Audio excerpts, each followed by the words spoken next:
In 1819, a British officer named John Smith was tracking game deep inside India's dense Sahyadri Mountains. Pushing past a wall of heavy foliage, he looked across the Wagar River Gorge, spotting a structure that defied the wilderness. Looking at the site today, you see what Smith found: a massive horseshoe-shaped cliff, punctuated by dark, cavernous entryways cut directly into the rock.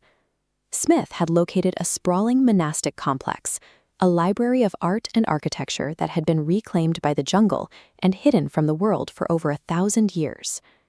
To understand the engineering reality of this site, known as Ajanta, we have to rewind to its origins in the 2nd century BCE. The workers who began excavating these cliffs were facing an extreme physical barrier. They were carving directly into pure volcanic basalt, an incredibly dense, unforgiving igneous rock. And they achieved this relying on the most primitive tools available at the time. There were no explosives, no heavy machinery, only simple iron hammers, chisels, and pickaxes swung by hand. This rudimentary starting point, manually chipping away at solid basalt, sets the stage for an escalating 1,500-year timeline of human architectural ambition.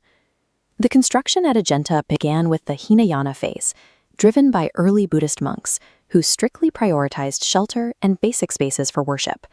This image highlights the straightforward architectural logic of that era. They carved semicircular chaityas, which served as prayer halls, alongside rectangular viharas, which functioned as living quarters for the monks. Fast forward several centuries, to the 5th and 6th century CE. This marks the Mahayana phase, where the architecture grows vastly more elaborate, shifting the focus from raw structural excavation to highly detailed interior art. To turn rough volcanic rock into a workable canvas, artisans developed a highly specific chemical preparation. They coated the rough cave walls with a smooth binding layer made of rice starch, plant gum, and crushed leaves.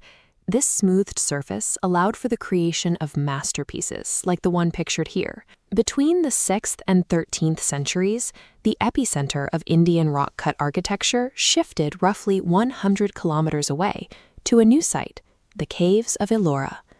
Here, engineers executed a massive leap in scale.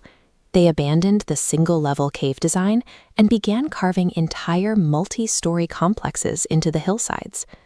Holding up these massive new complexes required a structural evolution. This photograph shows the resulting heavy, highly detailed weight-bearing pillars, engineered to support the tremendous load of the rock ceilings above. But Ellora is defined by its cultural makeup. It is not an exclusively Buddhist site. Instead, it houses Hindu monuments and Buddhist temples and Jain shrines, carved side by side into the cliff. This unique proximity created a peaceful but intense architectural competition. Each group pushed the others to carve deeper, build higher, and extract more from the mountain. That multi-faith drive culminated in Cave 16, the Kailasa Temple. It stands as an architectural anomaly and the undisputed peak of this 1,500-year timeline. This cross-section shows the technique breaking all rules. Instead of boring horizontally, engineers reversed the process, starting at the mountain's top and carving vertically downward.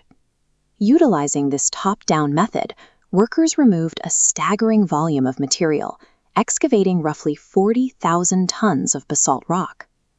The result of that subtraction is seen in this photo, a 100-foot-high, multi-story temple dedicated to Lord Shiva. Every pillar, every roof, and every elephant is part of a single, unbroken, monolithic stone. Local legend claims a queen's fasting vow forced workers to build from the roof down, so she could see the temple's spire and break her fast quickly. Historical records, however, point to King Krishna I, who commissioned the massive project. Kailasa is the absolute physical limit of subtractive architecture. Because the temple was carved from a single block, every single staircase and pillar had to be perfectly aligned within the mountain before the first chisel hit the summit. Here, a single structural mistake would have been permanent. Looking out across the Sahyadri Mountains in this wide shot, you're looking at a continuous fossil record of human ambition. The two sites represent distinct eras of mastery. Ajanta perfected the painted canvas and the art of storytelling within the rock, while Ellora mastered the physics of multi-story structural engineering. Ellora also leaves a permanent cultural footprint. It stands as a physical testament to a period when three major world religions constructed their most sacred spaces in perfect side-by-side harmony. Long before the invention of modern machinery, ancient Indian artisans didn't just build structures upon the earth, they sculpted the earth itself, leaving behind a massive stone record that remains standing 15 centuries later.